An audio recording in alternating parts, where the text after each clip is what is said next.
Boa noite. Agora, depois desse aviso, eu quero dar boas-vindas a todos. Vai começar o nosso webinar com o tema Valuation, descobrindo o valor da sua empresa. E para quem não me conhece, eu me chamo Ellen Farias e faço parte do time de comunicação da mídia. E sou responsável por convidar o Enzo para conversar conosco sobre esse tema e descobrir qual o valor da sua empresa. O Enzo é economista pela UERJ e pós-graduado em transformação digital pela PUC. Ele começou sua carreira na Thomson, passou pela Big Four PwC, trabalhou com Falcone Consultores, com foco em aprimoramento do modelo de gestão e governança de empresas e aumento da produtividade. O Enzo também foi um dos fundadores da ProSec, a primeira startup brasileira focada em desenvolver estudantes universitários para o mercado financeiro e de capitais. Hoje ele é sócio da Falcone Capital. E com vocês, Enzo, boa noite, obrigada por estar aqui presente, te concedo a palavra. Obrigado, Ellen, obrigado, André, pela apresentação, pela introdução. Bom, pessoal, um grande prazer também para mim, né, tá falando com vocês, clientes da MID, né, eu fui consultor da Falcone durante algum tempo, antes de iniciar a Falcone Capital em 2019, e, poxa, muito legal ver e poder contribuir um pouquinho falando sobre valuation, né, descobrindo o valor da sua empresa, que é o tema que a gente vai tratar hoje. Eu queria iniciar a conversa, pessoal. A Ellen já fez uma breve introdução, eu, né, me apresentando mais detalhadamente, né? Formação, como a Ellen comentou, eu sou economista, com pós-graduação em transformação digital pela PUC. Iniciei minha carreira prestando serviço para o mercado financeiro, né? Primeiro na Thomson Reuters, a rival da Bloomberg. Depois, acho que tem um áudio aberto aí. Depois passando pela PwC, né, uma Big Four na área de auditoria para fundos de private equity offshore, né, então eu passei pela área de financial services na PwC, saí para empreender, né, a ProSec foi feita em 2016, por eu e mais um sócio, acabou sendo vendida para o Banco Modal mais tarde, mas antes disso, né, eu me desvinculei da ProSec e entrei na Falcone, então eu Estou no grupo Falcone, por assim dizer, desde o final de 2016, início de 2017. Passei um tempo como consultor, tive o prazer aí de trabalhar com o André Jacob num projeto muito bacana, muito enriquecedor, e faço parte da Falcone Capital, né, que é a gestora de recursos originada da Falcone desde o início da empreitada, em 2019. Né, lá se vão alguns anos aí, alguns bons aprendizados, e por ser uma gestora focada em private equity, a gente vê, conversa, dialoga e debate sobre valuation praticamente todos os dias, né? Então, a gente, ao longo desse tempo agora aqui, pelos próximos minutos, a gente vai explorar um pouquinho esse tema. E eu setei 3 grandes blocos para a gente falar aqui, tá, pessoal? Então, o primeiro ponto, a gente vai tratar de uma questão menos matemática, né? O valor de um negócio. Eu ia usar uma palavra aqui, intangível, mas não é intangível. Na verdade, tem várias coisas muito tangíveis, mas a gente está indo mais para um olhar de estratégia, um olhar do valor em si, o valor intrínseco do negócio. No segundo bloco, a gente vai falar sobre, aí sim entra a matemática inevitavelmente, né?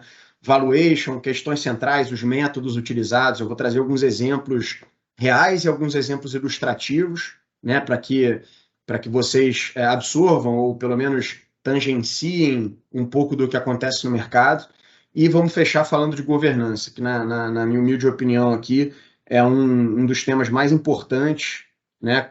Ainda mais quando a gente está falando de médias empresas que estão, de certa forma, muitas delas começando a estruturar a sua governança corporativa, né? O fluxo de diretrizes e assim por diante. Isso tudo tem uma interligação, né? Ou seja, uma governança corporativa bem feita tende a impactar na valorização da empresa, no valuation da empresa. A gente vai ver algumas questões mais detalhadas aqui.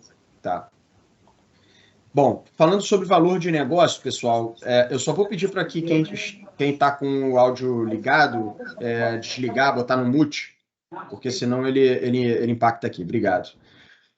Bom, então falando de um valor de um negócio, né, pessoal? Primeiro, a gente parte do princípio que, obviamente, né, os empreendedores executivos trabalham para maximizar todo dia, né? No dia a dia, o trabalho dos empreendedores executivos é maximizar o valor de uma empresa.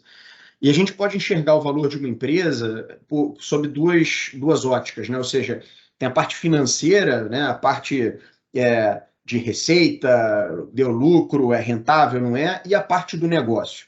Tá? A parte da financeira, a gente vai entrar com mais detalhe no segundo bloco, né? Na parte dos métodos e das técnicas de avaliação de empresas. Mas vale pincelar aqui que a gente está falando aqui de receita, né? Qual é o porte da receita? Quanto cresce uma determinada empresa? Quão recorrente é a receita que essa empresa possui, né? E quão escalável é esse negócio? A gente está falando aqui de eficiência, né? Ou seja, qual é o grau de lucratividade, qual é o nível de lucratividade, como é que são as margens dessa empresa, né? Quão eficiente essa empresa opera, dado o crescimento, né? Dado o porte dela. Então, aqui a gente vai entrar um pouco mais de detalhe depois, né? O lucro, a margem de lucro operacional, famosa margem EBITDA, lucro líquido, né? Famosa margem líquida, quanto que isso representa das vendas líquidas, né? Da receita operacional líquida. Mas aqui a gente está entrando também até um pouco mais além do DRE, tá? Se a gente pegar lá DRE, balanço patrimonial, fluxo de caixa, quando a gente fala de valuation, fluxo de caixa é o mais importante, né? Quanto que as empresas podem gerar de fluxo de caixa livre ou de fluxo de caixa para a firma no futuro? E qual é o nível de risco que esse fluxo de caixa tem, né? É com base mais ou menos nisso que depois a gente vai falar, explorar mais, aprofundar mais no segundo bloco. A gente está falando aqui de orçamento de capital também. Quando a gente fala de orçamento de capital, a gente está falando de investimento, do famoso CAPEX também, né? As empresas têm lá o DRE, né? Paga salários, tem despesas operacionais, paga despesa financeira, etc, etc. Mas abaixo do lucro líquido, a gente tem lá, né, o que a empresa gera de caixa operacional, o que a empresa gera de caixa de investimento, ou CAPEX, o que ela investe, né? E a estrutura de capital, né? Então, aqui toda hora eu vou estar falando, pessoal, dos 3 grandes grupos de demonstrações financeiras, né? Principalmente na segunda etapa. Então, a gente vai estar falando do DRE, do balanço patrimonial, das demonstrações de fluxo de caixa, e quando a gente fala de estrutura de capital aqui, é como a empresa mescla, né? Ou como é que é o mix da empresa em termos de dinheiro próprio e dívida, né? Ou seja, pega uma dívida estruturada, bota equity dos sócios, como é que é o grau de liquidez dessas empresas, né? Qual é o grau de liquidez e o nível de endividamento dessa empresa. Então, assim, a parte financeira, tá, pessoal, aqui na esquerda, a gente vai novamente entrar com detalhes na segunda etapa, aqui a parte mais matemática, mas eu queria chamar muito a atenção, porque quando a gente vai fazer o valuation de qualquer empresa, a parte do negócio é tão importante quanto ou mais do que a parte financeira, porque aqui a gente está falando de time, né? Como é que está organizado o C-level dessa empresa, né? Como é que está a parte de sucessão, quem são os principais executivos. A gente está falando de estratégia, né? Então, assim, como é que é a visão da empresa, como é que a empresa está posicionada no mercado, né? Como se diferencia, de certa forma, dos competidores e assim por diante. A gente está falando de tecnologia, né? Então, assim, não basta contratar as ferramentas de tecnologia, infraestrutura e etc. Tem que saber usar, tem que ter processos de tecnologia que contribuam para que a tecnologia impacte positivamente o negócio. Então, né, utilização de dados, de base de dados, machine learning, né? A turma vem falando muito com o chat GTP aí, GPT, a turma tem falado muito de inteligência artificial, mas, cara, nenhuma empresa no mundo ainda faz inteligência artificial, ainda estão caminhando no aprendizado de máquina, né? Como é que as empresas, mesmo as médias empresas, utilizam a tecnologia, colocam a tecnologia ao seu dispor, né? Como é que faz com que o impacto seja realmente positivo e se traduza em aumento de valor do negócio. E, por fim, não menos importante, a parte de governança, que a gente vai tratar no terceiro bloco, mas aqui eu queria chamar a atenção para a parte de sustentabilidade, ESG, né? A parte de sustentabilidade social, governança, como a empresa define e toma decisão, né? Como as diretrizes fluem pela estrutura da empresa e assim por diante. Então, assim, quando a gente fala de valor da empresa, a gente está falando da parte financeira, da parte de negócio, isso tudo junto, né? De alguma forma convergindo para que a empresa consiga crescer de maneira sustentável e assim por diante. Eu queria chamar atenção para duas questões muito importantes dentro da parte de negócio, tá? A parte do negócio em si, que é, para mim, o mais importante, time, né? Quando uma empresa de private equity, por exemplo, a Falcone Capital, uma gestora, outra gestora de mercado, ou um player estratégico, vai olhar para uma empresa para ver se vai investir, para ver se vai adquirir participação majoritária, se vai emprestar dinheiro, um banco, cara, cada vez mais as empresas estão olhando, cara, quem são os executivos que estão tocando esse business? E mais do que quem são os executivos, como eles são líderes, né? Pô, tem execução bacana, beleza, levam a empresa, mas como é que eles lideram a empresa? Como é que eles formam as pessoas que estão abaixo deles, né? Ou que estão do lado deles, né? Quão complementar são os executivos-chave, por assim dizer.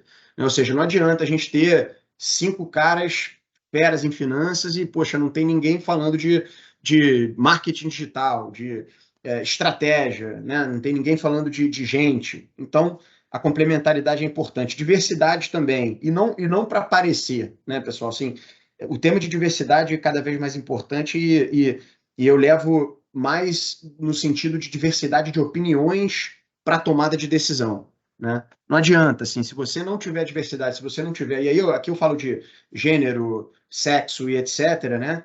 Que precisa cada vez mais, porque, assim, no final das contas, os clientes são diversos por si só. Então, se você não tiver dentro da empresa pessoas que tomem decisão pensando em coisas diferentes, talvez você não esteja tomando as melhores decisões que a empresa pode tomar, né? Então, isso é também bastante importante, assim como o engajamento, né? Então, aqui a gente está falando de compensação, né? Como é que os executivos são remunerados, tem stock option na sua empresa, não tem, isso também está sendo cada vez mais difundido e isso é um elemento de retenção, um elemento de engajamento, de crescimento do time, né? Então, o stock option é você colocar parte da empresa e dar como parte do pacote de remuneração dos executivos que mais performam, que tem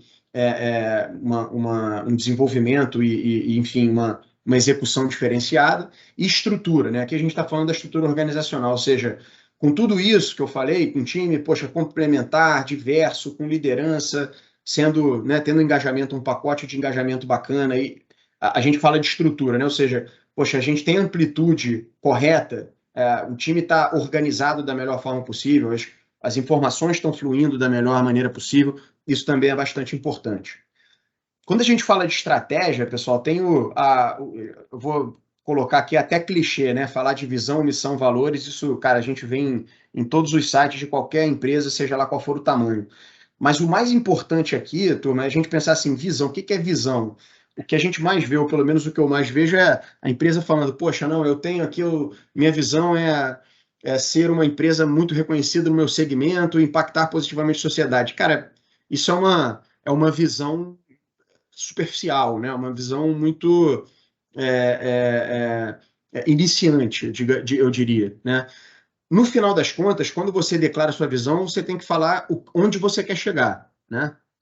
Eu vou usar um exemplo que é melhor no passado do que no presente, mas, poxa, o Elon Musk, lá, quando iniciou as empresas dele, a visão dele era chegar em Marte. Para isso, ele estava, né? Esse é o fim, os meios, né? Para chegar na visão dele, ele estava produzindo, né? E construiu uma empresa que lança foguete, uma empresa que explora energia solar e uma empresa que desenvolve carros elétricos e trabalha com energia elétrica, né? Ou seja, poxa, tudo para permitir que ele chegue na visão dele, né? O Jeff Bezos lá hoje, aí o Elon Musk hoje já está, né? A gente está falando de Twitter, falando de um monte de coisa que talvez não seja o melhor exemplo, mas o Jeff Bezos lá atrás, né?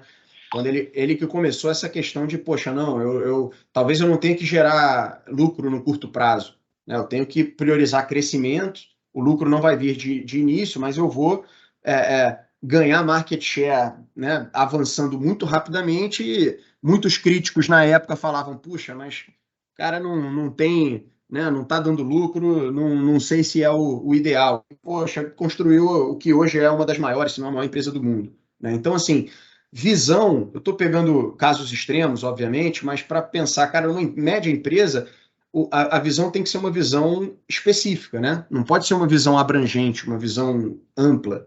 Ah, poxa, eu quero ser o melhor da minha categoria.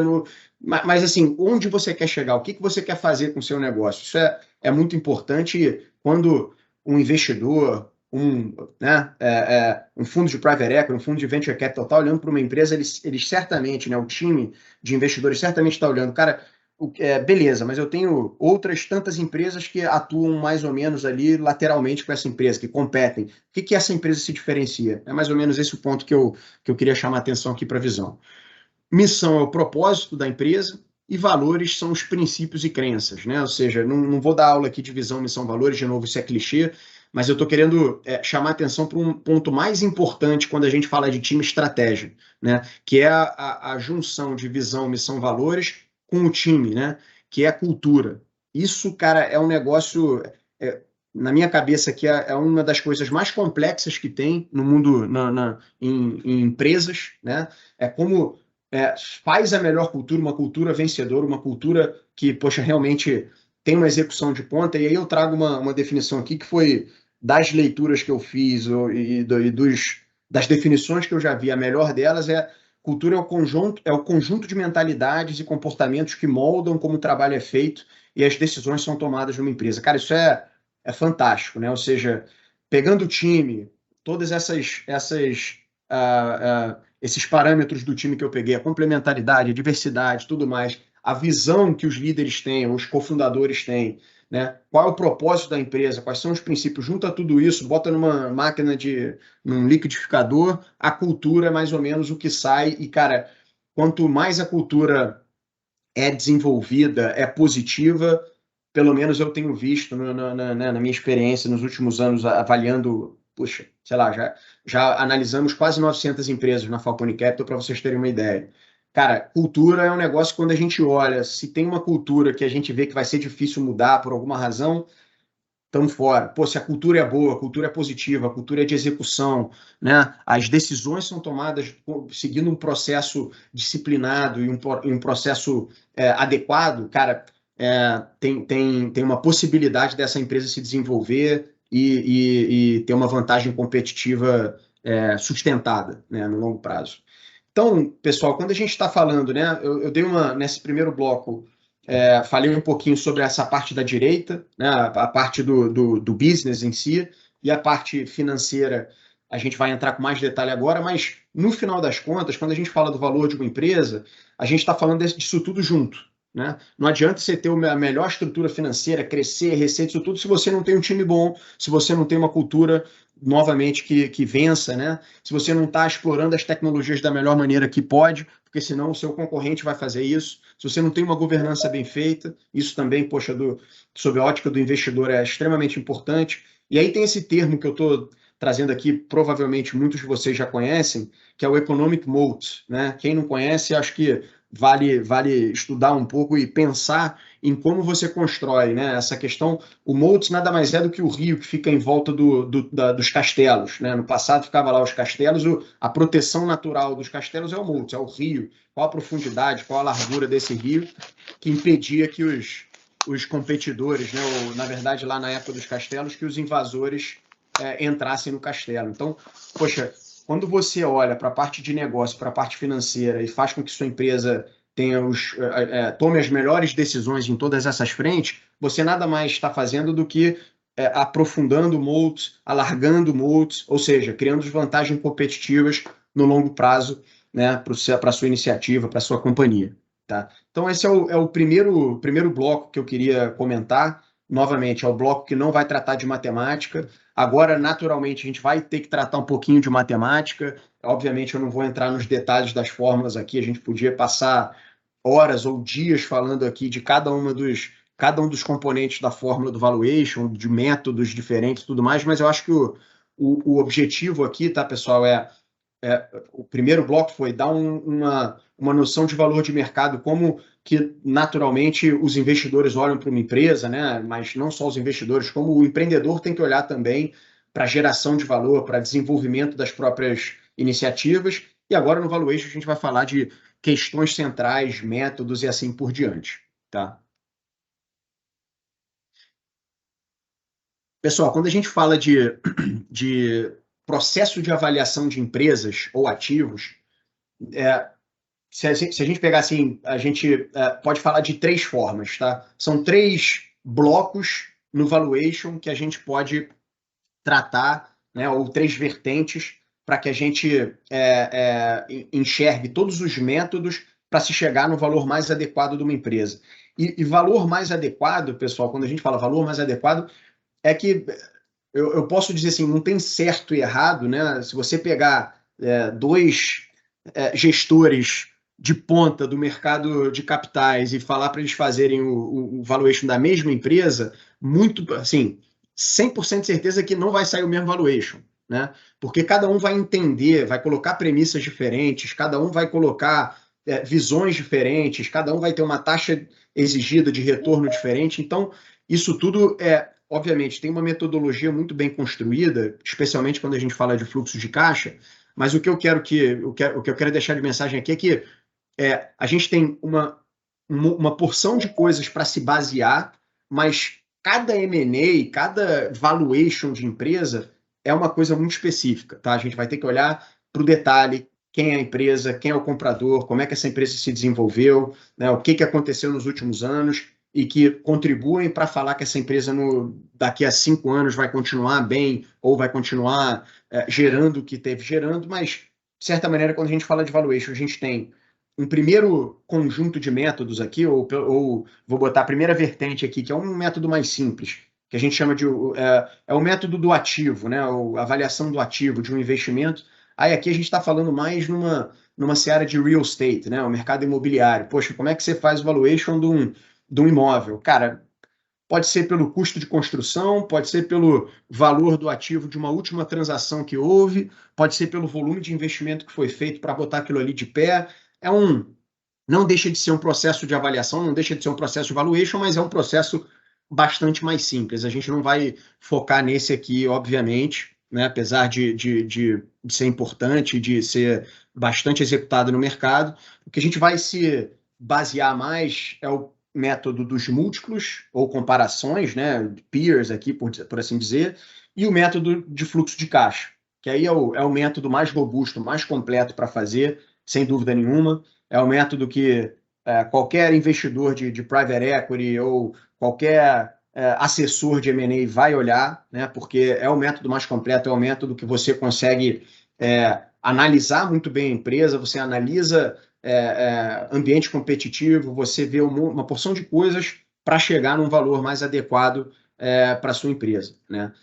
Falando do segundo ponto, pessoal, da questão de múltiplos, né, ou comparações, a gente pode pegar, por exemplo, companhias abertas em bolsa, né, que tem ali na tela as questões de qual é o múltiplo de receita, qual é o múltiplo de lucro operacional, qual é o múltiplo de lucro, né, por assim dizer. Outras ações privadas, ou seja, empresas que não estão tradando lá na Bolsa de Valores, mas que fizeram uma transação e as informações financeiras foram divulgadas, a gente pode pegar ali como base de comparação. Aí aqui eu vou colocar alguns disclaimers aqui, né?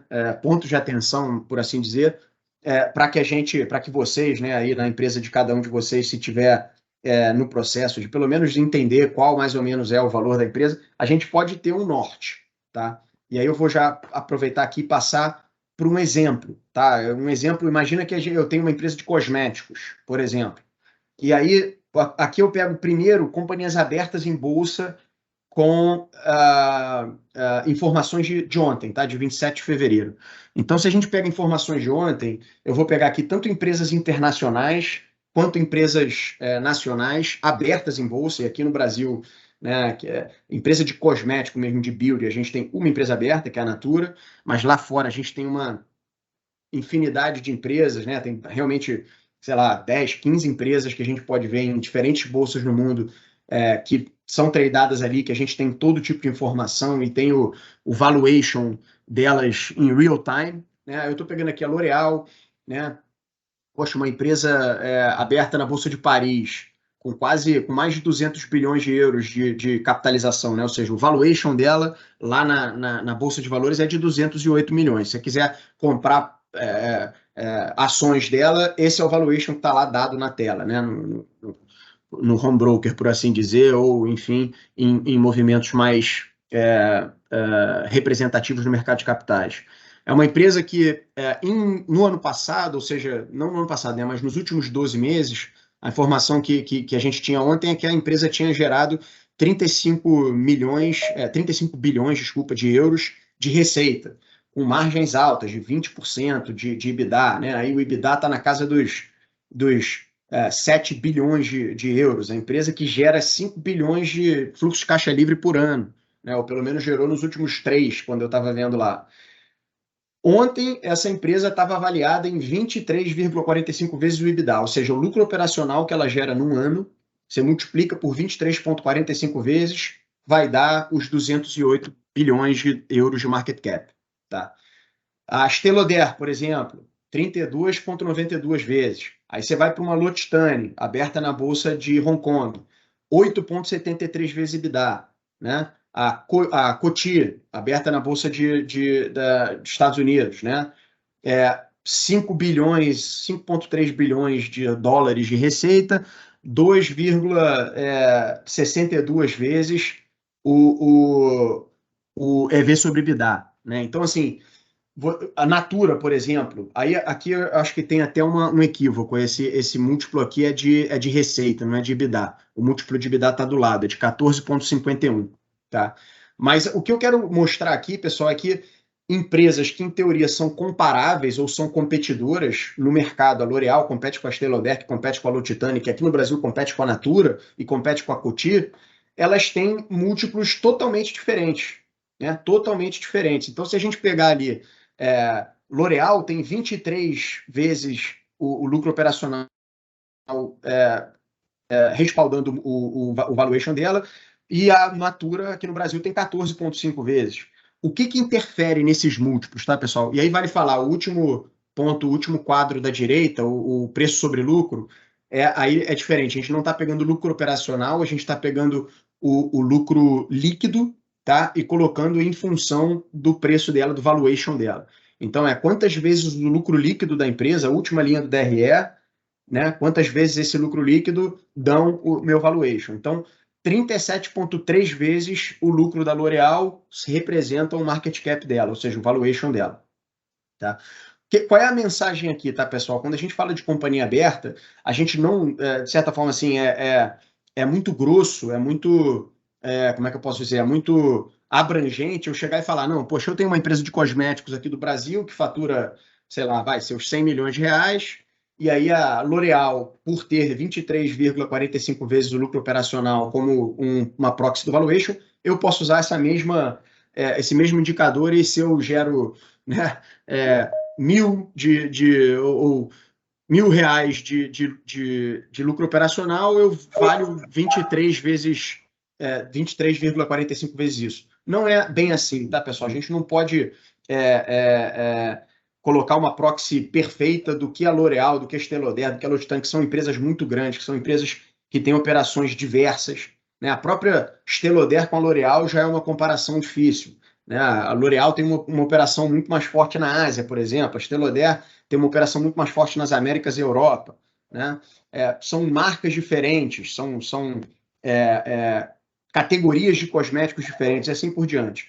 O ponto aqui da avaliação, processo de avaliação de empresas por múltiplo, é mais para ter um norte, tá, pessoal? É mais para ter algum guia, mas não significa que a gente pode pegar o múltiplo que uma empresa determinada é valorizada na Bolsa e usar isso para uma transação privada. O segundo, aí por isso eu coloquei ali um alerta amarelo ali para falar que para ter alguma cautela, para ter cuidado quando a gente fala isso. Se a gente pegar a mediana e média do mercado, poxa, eu peguei 5, peguei 10 empresas abertas em bolsa, peguei uma mediana, uma média, talvez seja um número melhor, né? Ou seja, poxa, eu não estou pegando aqui uma L'Oréal, não estou pegando uma Natura, mas também não estou pegando uma Revlon, né? Que é uma empresa nos Estados Unidos que tá indo mal dessa categoria. Então, a gente pega ali 10, 15 empresas, 12 empresas que estão abertas em bolsa, né? Planilha elas, pega uma média, a mediana talvez seja o melhor indicador, aí a gente pode ter até uma figura melhor, um desenho melhor, mas mesmo assim eu queria bater na tecla que isso nos dá um norte, não é para falar que exatamente isso é o que vale a minha empresa, né? A gente tem N parâmetros que interferem, né, ou pelo menos que são diferentes entre uma empresa aberta em bolsa e uma empresa aberta, não aberta em bolsa, para falar que uma coisa pode ser igual à outra. Segunda vertente aqui, a gente pode falar de transações privadas. Então, por exemplo, eu peguei aqui uma comparáveis, né? Ou seja, a gente está pegando um exemplo que eu tenho uma empresa de cosméticos que fatura 100 milhões de reais. Poxa, o Grupo L'Occitane, né, que é uma empresa grande, novamente, né, aberta na Bolsa de Hong Kong, fez uma transação privada, comprou a Elemis em 2018, né, que é uma empresa de skincare. Poxa, pagou um múltiplo de 16,3 vezes. Se a gente olhar para hoje, o múltiplo da L'Occitane na bolsa é metade do que ela pagou na Elemis, uma empresa que faturou na época, ele faturava na época, se eu não me engano, 140, 130 milhões de dólares, né? Ou de libras esterlinas, que é uma empresa londrina, né? De certa forma, se a gente está analisando uma empresa que é de skincare, atua num nicho específico e, poxa, tem margens mais ou menos comparáveis, eu acho que uma transação privada é mais comparável do que você olhar para uma empresa aberta em bolsa de valores e falar, poxa, não, o múltiplo que está lá na bolsa é o múltiplo que eu vou usar aqui para ter uma proxy da valorização da minha empresa. Tá? Agora, se aconteceu uma transação privada, se aconteceram mais transações privadas, o Grupo L'Occitane comprou a Elemis, aí daqui a pouco a L'Oréal compra uma outra empresa menor, a Estée Lauder compra também outra empresa menor, a Shiseido compra outra menor. Poxa, aí beleza, você começa já a ter transações privadas que foram feitas com, beleza, grupos abertos em bolsa, mas com empresas que são empresas assim como a sua, né? E que, poxa, você tem muito mais efeito de comparação, né? Ou efeito de balizar o valor do mercado, porque você tem uma história mais ou menos parecida, tá? Então, para vocês terem uma ideia, a L'Occitane comprou lá 16,3 vezes o lucro operacional da Elemis implícito em 2018. Né? Uma questão que eu queria chamar a atenção aqui, para tomar muito cuidado, startup, né, empresas muito pequenas, sobretudo as empresas de tecnologia, e não são todas, obviamente, mas uma boa parte delas, tem feito valuation em função do múltiplo de receita. Né? Por quê? Porque muitas das vezes essas empresas não geram caixa. Né? Essas empresas queimam caixa. Então elas vão lá, poxa, tem 10 milhões de faturamento, né, de receita bruta. Quando você vai ver no lucro líquido, tem prejuízo líquido. Aí você vai ver na geração de caixa, não gera caixa. É investimento, rodada atrás de rodada, assim por diante, queimando caixa e tudo mais. Eu botaria duas questões de cautela aqui, porque isso é um negócio perigoso. Tem alguns setores de tecnologia que realmente avaliam suas empresas por um múltiplo de receita. Né? Porque é natural, você tem empresas que crescem de maneira diferente, com margens diferentes, e aí, em alguns setores, com muito cuidado, você consegue falar que o múltiplo de receita, ou seja, poxa, eu gero 100 milhões de receita, eu valho 2 vezes o que eu gero de receita, eu valho 200 milhões. Para alguns setores, alguns segmentos, alguns nichos de mercado de tecnologia, isso pode fazer sentido, mas para outros não. Tá? Então, queria tomar muito cuidado, eu queria que vocês, né, tomassem muito cuidado quando fossem avaliar a empresa de vocês, ou, né, olhar ali como curiosidade, poxa, empresas abertas em bolsa, transações privadas que aconteceram e tudo mais, se você pegar algum exemplo que tenha sido valorização em receita, tenha cautela ali, porque o que importa no final das contas, ainda mais para empresas menores, é quanto a empresa gera de caixa. Né? Falava-se muito de unicórnios. Poxa, minha empresa é unicórnio, vale mais de $1 bilhão, agora falam muito de camelo. Empresas têm que gerar caixa, empresas têm que pagar dividendos, empresas têm que ter lá o fluxo de caixa operacional positivo, fluxo de caixa livre positivo. Isso está cada vez mais vindo à tona.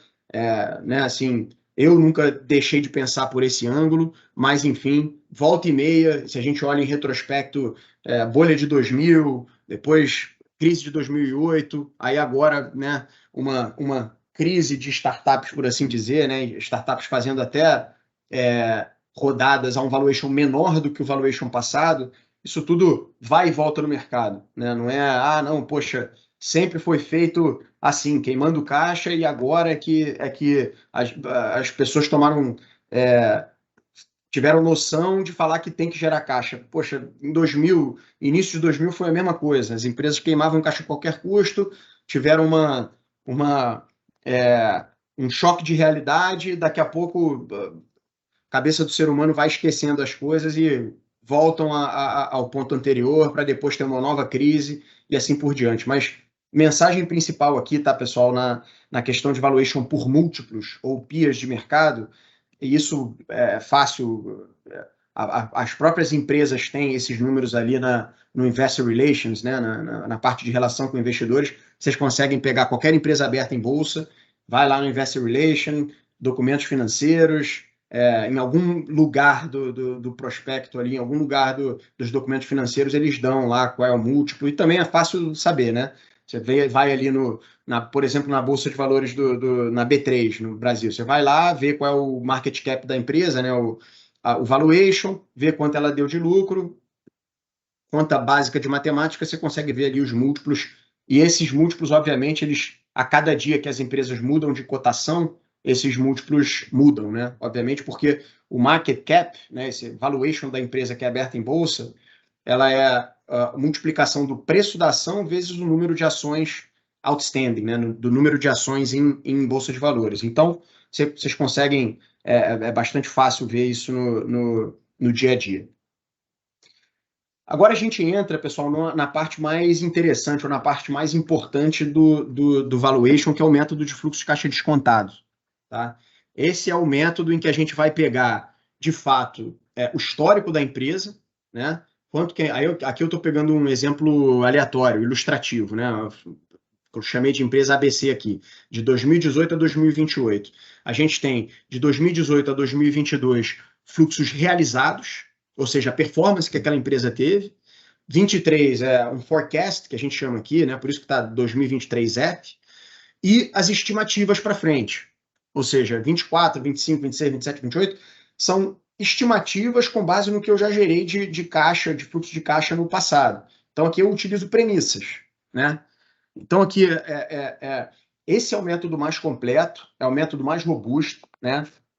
Tem algum grau de complexidade, né? Na verdade, tem um bom grau de complexidade, tem fórmula. A gente vai falar um pouquinho de fórmula aqui, mas eu não vou entrar, obviamente, nos detalhes dos detalhes da fórmula.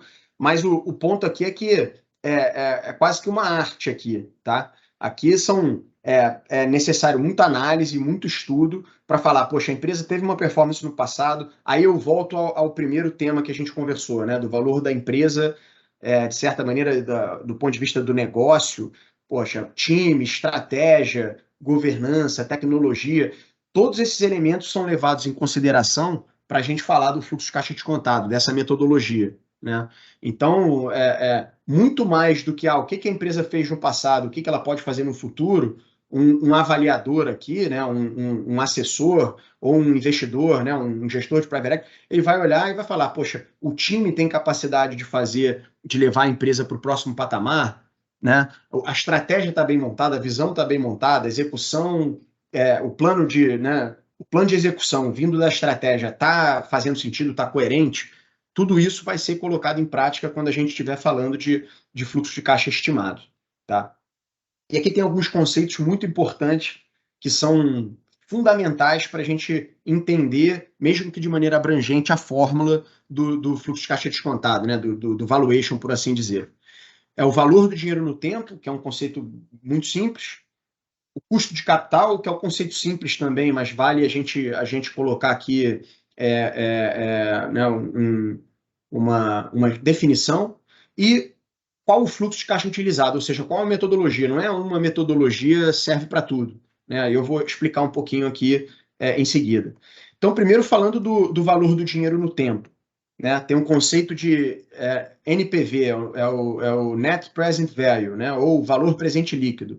Poxa, que é um conceito muito simples, que é o seguinte, cara, R$1.000 hoje na carteira não é a mesma coisa que R$1.000 daqui a 5 anos. Né? Você tem dois aspectos. Um primeiro aspecto óbvio de inflação, que a inflação vai corroendo o valor desses R$1.000 e em 5 anos os R$1.000 não valem o mesmo que vale agora. e porque você pode pegar esses R$ 1.000 e aplicar num tesouro direto, qualquer investimento que não tem risco, e lá em 5 anos o seu R$ 1.000 não vale mais 1.000, vale 1.300, 1.250, seja lá o que for. Então, esse é um conceito importante para a gente entender a fórmula do valuation, tá? O valor presente líquido. O custo de capital, a gente vai falar muito de um negócio que pode assustar inicialmente, mas é o famoso WACC, né? Que nada mais é do que o custo médio ponderado de capital. O que é isso aqui, tá, pessoal?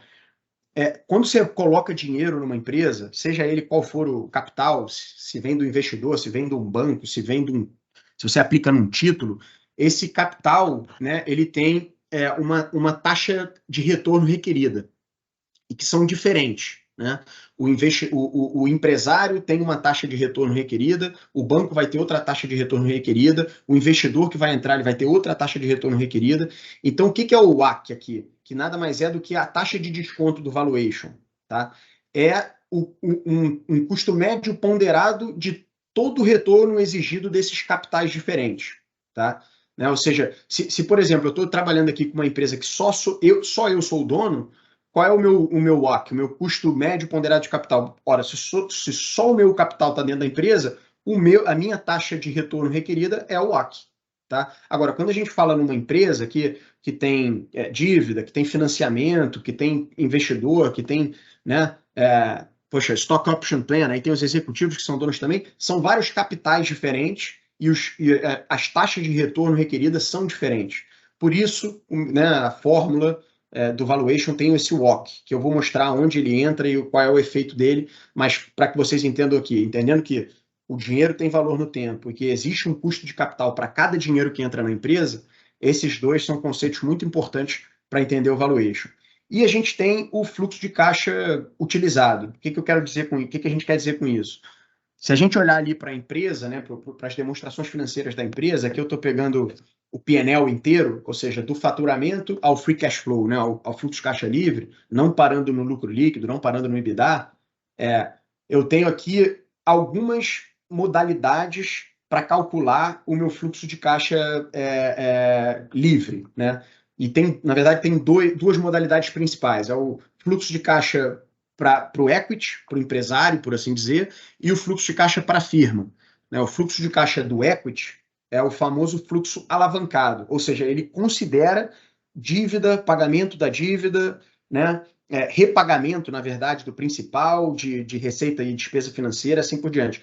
O fluxo de caixa da firma é o desalavancado, ou seja, ele não considera isso. E por que o fluxo de caixa da firma é importante e normalmente é utilizado para fazer o valuation de empresas de diversos portes e assim por diante? Porque ele como é que eu posso dizer? Ele simplifica a comparação. Você pega uma empresa que é endividada e uma empresa que não é endividada e você faz um fluxo de caixa alavancado, a primeira opção ali de cima, o fluxo de caixa do equity, você pode ter problemas, porque as empresas são diferentes, a estrutura de capital das empresas são diferentes, elas crescem sendo financiadas de maneira diferente. Uma tem só o empreendedor colocando dinheiro, a outra tem financiamento bancário, tem dívida estruturada e assim por diante. Então, fluxo de caixa da firma, por ser desalavancado, normalmente ele é mais utilizado porque ele permite comparações quando a gente está falando de valuation. Tá? Então, tendo esses três conceitos entendidos, pessoal, a gente vai para a fórmula, né? Aí aqui, novamente, tem algum grau de matemática aqui, mas não vou entrar, o objetivo de maneira nenhuma é entrar no detalhe, é só passar o conceito de maneira abrangente. Então, quando a gente fala desse fluxo de caixa para a firma, né, o desalavancado, a gente está falando que você vai pegar o lucro operacional e abater o imposto, menos o imposto. Você não vai considerar receita e despesa financeira. Tá? Então, você pega lá, o mercado chama isso de NOPAT, que é o Net Operating Profit After Taxes. Tá? Você vai somar a depreciação e amortização da tua empresa, ou seja, quando você tem a base de gastos da sua empresa, a depreciação e amortização está ali dentro do custo e dentro da despesa. Você tem que expurgar essa conta de depreciação e amortização, porque isso é meramente contábil, isso não sai do caixa da empresa de fato. Então, você pega o lucro operacional menos o imposto, coloca a depreciação e amortização, reduz o que a empresa investe e o que há de variação de capital de giro líquido na empresa, você chega no fluxo de caixa da firma. Tá? E aí você faz isso para todo o período, como eu estou colocando aqui no slide. Então, tem período 1, você tem lá essa formulinha que eu coloquei em cima, descontado ao nosso WACC, né? Elevado a 1, porque é o primeiro período.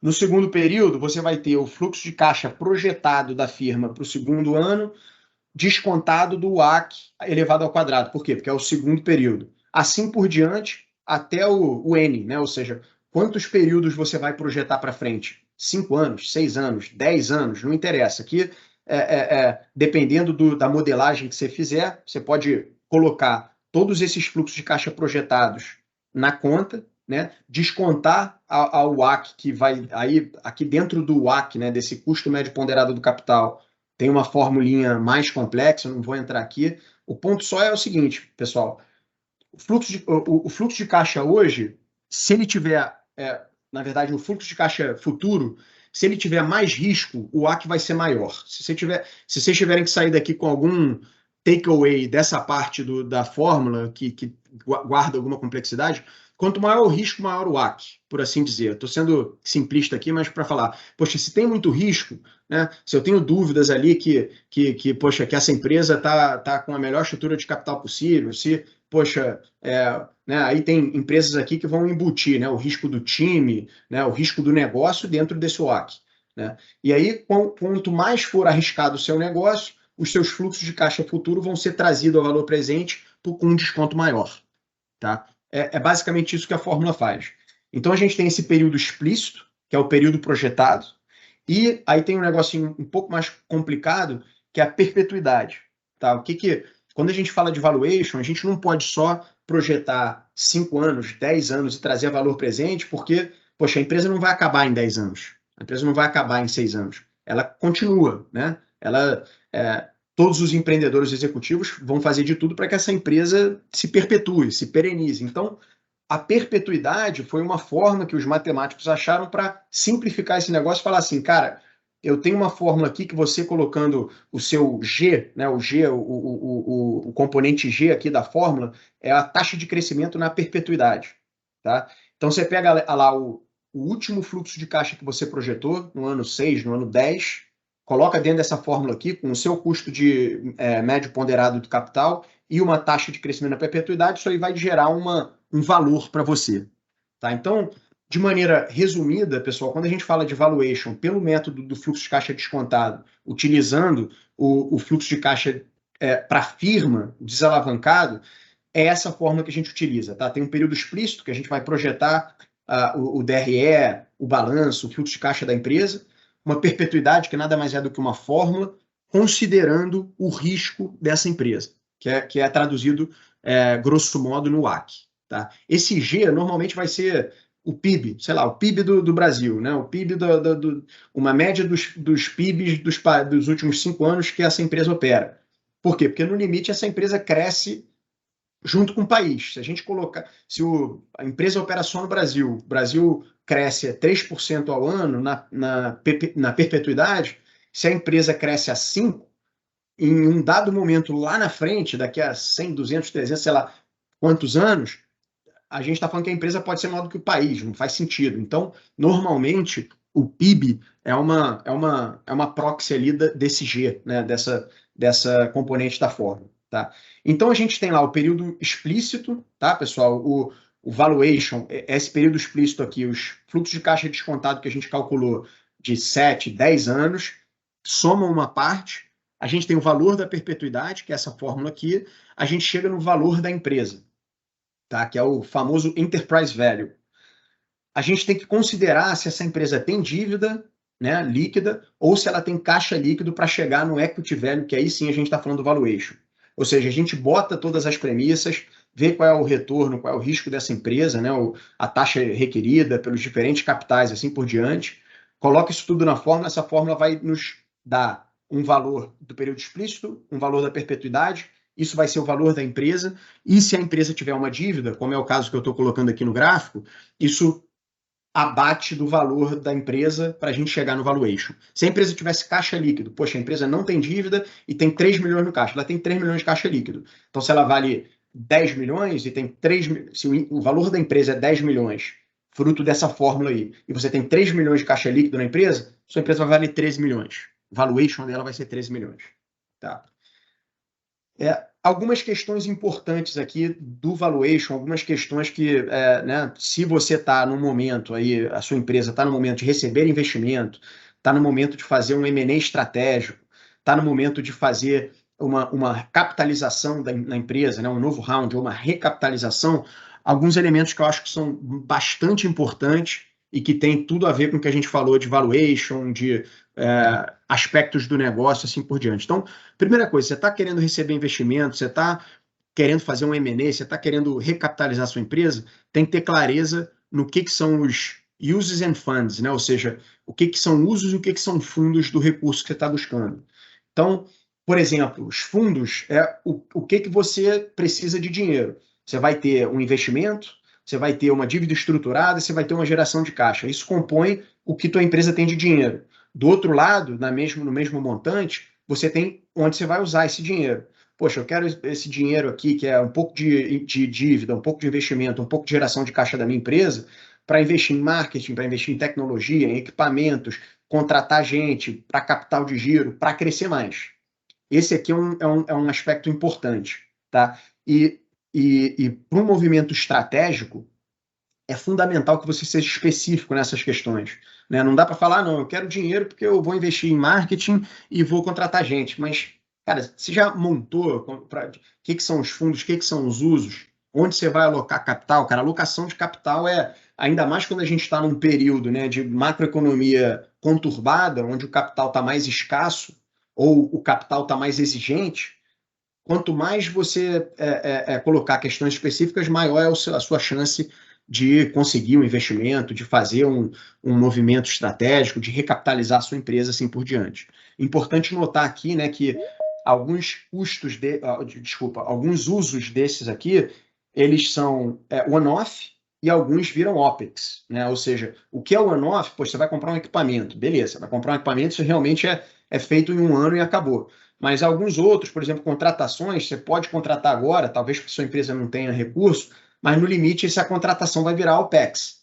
Ou seja, ela vai virar base de gastos da empresa, vai lá para o DRE. Então, estou colocando aqui só para que a gente tenha atenção, que isso é também uma questão importante. Sobre cash in, cash out, pessoal, ou seja, dinheiro dentro e dinheiro fora da empresa, dinheiro uma oferta primária ou uma oferta secundária da empresa, esse é um ponto que eu acho que provavelmente vai clarear alguns, e pode ser, inclusive, aspecto de dúvida daqui a pouquinho. Mas eu peguei um exemplo ilustrativo aqui da empresa ABC, né? Um exemplo aleatório. Vamos supor que a gente fez aquela fórmula lá e deu 2.900.000 ou 2.900 de enterprise value, né? O valor explícito mais a perpetuidade deu 2.900. A empresa tem caixa líquido de 100. O equity value, que é o valuation de fato, deu 3.000. Tá? Então, chegamos lá, fizemos a fórmula, a empresa não tem dívida, tem R$100 ali no caixa, a empresa vale 3.000. E aí vamos supor que essa empresa esteja negociando com um fundo de private equity e vai receber investimento. Como é que funciona a dinâmica? Tá, pessoal? Então, existem duas possibilidades, na verdade. Né? Existe a possibilidade de você ter cash out, né? De você ter uma secundária, quando os empreendedores recebem dinheiro em troca de uma participação para o investidor, e tem o cash in, que o empreendedor não coloca dinheiro no bolso, esse dinheiro flui para o caixa da empresa. Tá? E aí tem o conceito de pré-money e pós-money, normalmente quando tem algum evento de liquidez, né? Seja ele um investidor entrando, uma capitalização da empresa, os sócios botando dinheiro, qualquer coisa que seja, essa é a mecânica que vai balizar, né, ou que vai parametrizar como fluem as participações e os recursos. Inclusive, tá, pessoal, no IPO, o famoso IPO, que todo mundo fala, poxa, vai abrir capital na Bolsa de Valores B3, na Nasdaq, seja lá onde for, a mecânica é a mesma, tá? Você vai ter uma secundária, você vai ter uma primária, você vai ter o valuation da empresa, né? Como o mercado enxerga aquilo ali, e aí você vai ter lá a oferta e demanda, poxa, o valuation saiu na casa dos 3.000, bacana. Poxa, vai ter uma parte que os empreendedores botam dinheiro no bolso, vai ter uma parte que vai para o caixa da empresa direto, os investidores que compraram ações no IPO vão ter um percentual da empresa, os empreendedores vão se manter com algum percentual da empresa, o conceito pré-money e pós-money é muito importante. O pré-money é avaliação antes. Pós-money é, cara, uma vez que o dinheiro entrou. Então, o que eu quero... o que o exemplo nos ajuda aqui? Né? Ou seja, eu tinha lá um equity value de 3 mil, valuation é de 3 mil. Eu tive uma secundária de 1.000. O que 1.000 representa em cima de 3 mil? 33,33%, é um terço. Então, esse um terço vai para os investidores que colocaram na secundária R$ 1.000. Né? E aí tem a primária, que é o que vai para o caixa da empresa, R$ 1.000. Né? Aqui eu estou, por simplicidade, eu coloquei o mesmo valor, poderia ser 1.000, 2.000, 2.500, seja lá quanto for. Mas quando a gente coloca cash-in, quando o dinheiro vai para o caixa da empresa, não é uma conta simples de quanto 1.000 representa em 3 mil, porque esse 1.000 agora é dinheiro novo. Então agora o 1.000 ele está sendo interpretado em cima de 4 mil, porque o valor da empresa era 3 pré-money. Você colocou, você comprou os empreendedores, esses empreendedores botaram R$ 1.000 no bolso. Você colocou R$ 1.000 de dinheiro novo, a empresa vale 4 mil agora. Né? E quanto que é o valor do investidor? O investidor botou 2 mil por 50% da empresa. Né? Porque, obviamente, você coloca primeiro a secundária, tem 33%.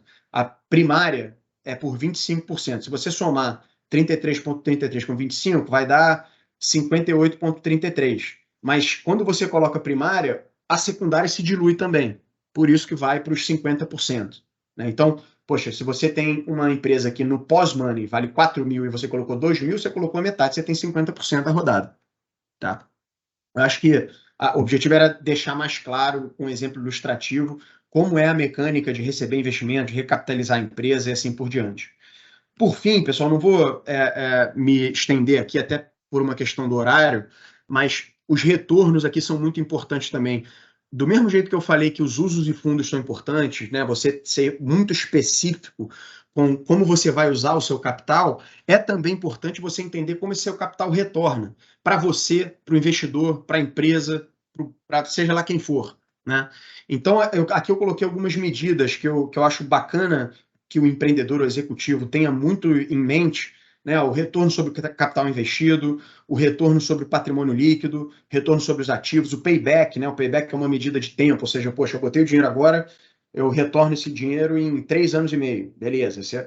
Agora, quanto que isso representa de retorno sobre o meu patrimônio líquido? Aí eu calculo o ROE, né, o ROE.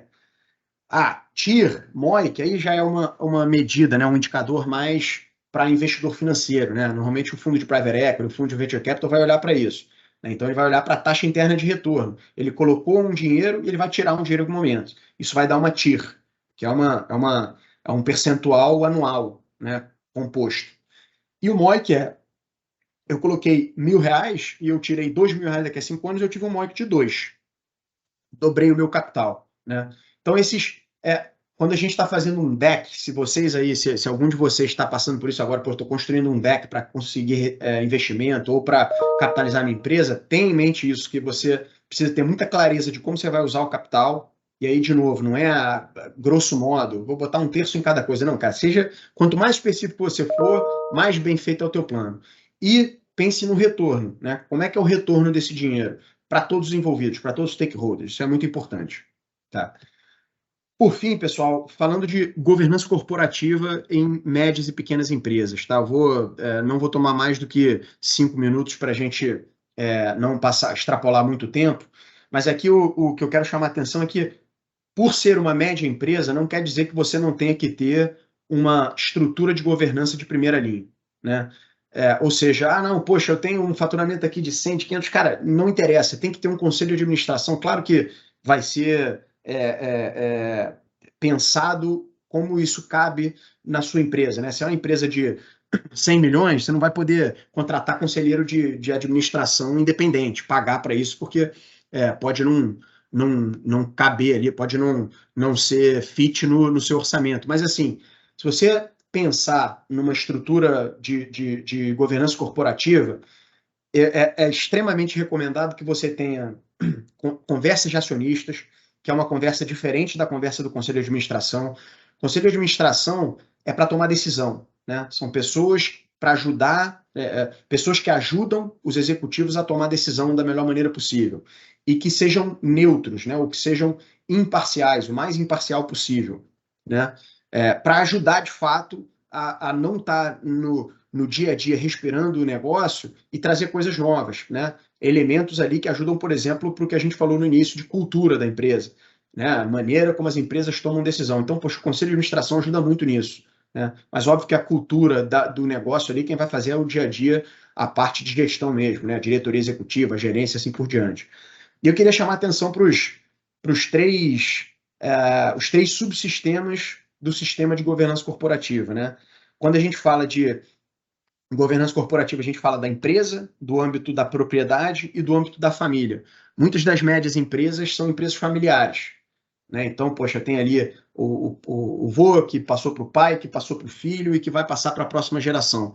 Cara, é muito importante, primeiro, de uma ótica de preservação da unidade familiar, mas também da perpetuação do negócio, né, de perenização do negócio, que todos esses três subsistemas se coexistam de uma maneira bastante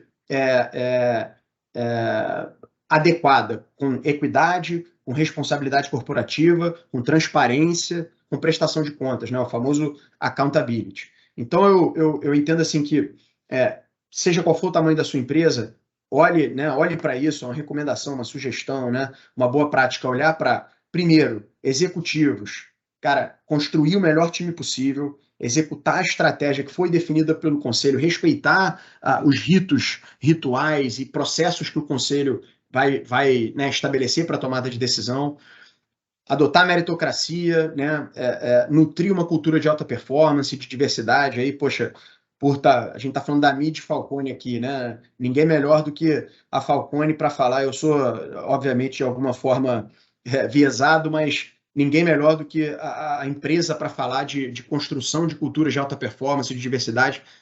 Né, a empresa fez isso durante quase 40 anos e vai fazer muito, eu tenho certeza, pelo país. Então, poxa, isso é um ponto importante para ter em mente, né? Stock Option Plan, como é que você vai remunerar, como é que você vai engajar seus executivos, né, seus profissionais.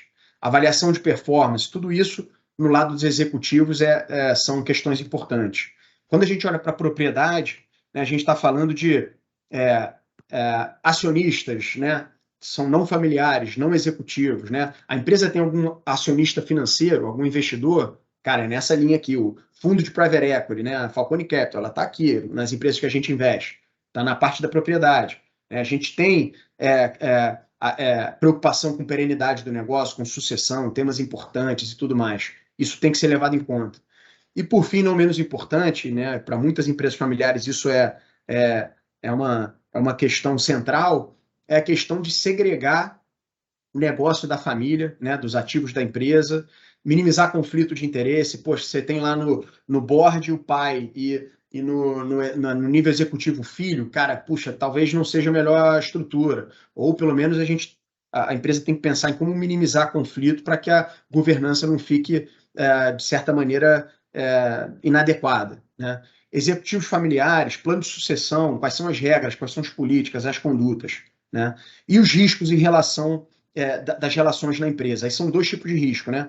O risco da empresa impactar relações familiares ou o risco das relações familiares impactarem as relações na empresa. Isso tudo tem que tomar muito cuidado. A gente tem casos, né, pessoal, de empresas gigantes abertas em bolsa que são empresas familiares. Então, tem absolutamente nada de errado. Pelo contrário, existem cases maravilhosos e fantásticos de empresas familiares bem-sucedidas. Mas todas essas bem-sucedidas fizeram, de alguma forma, em algum nível da vida, né, uma governança muito bem montada, os três subsistemas falando perfeitamente uns com os outros, para que o sucesso tenha sido alcançado, tá? Eu espero que vocês tenham gostado, tá, pessoal? A gente passou um pouquinho do tempo aqui, a Ellen e o André vão me matar, mas espero que vocês tenham gostado, espero que eu tenha falado na abrangência correta, né? Nem tão sofisticado, mas também nem tão simples, para que vocês entendam como o valuation é feito, como as empresas são avaliadas, como investidores entram, ou como as empresas podem fazer movimentos estratégicos para crescer, para se desenvolver e galgar aí sucesso nos próximos anos, tá? Agradeço e agora passo a bola aí para a Ellen e para o André e fico à disposição se caso, né, para caso tenham dúvidas ou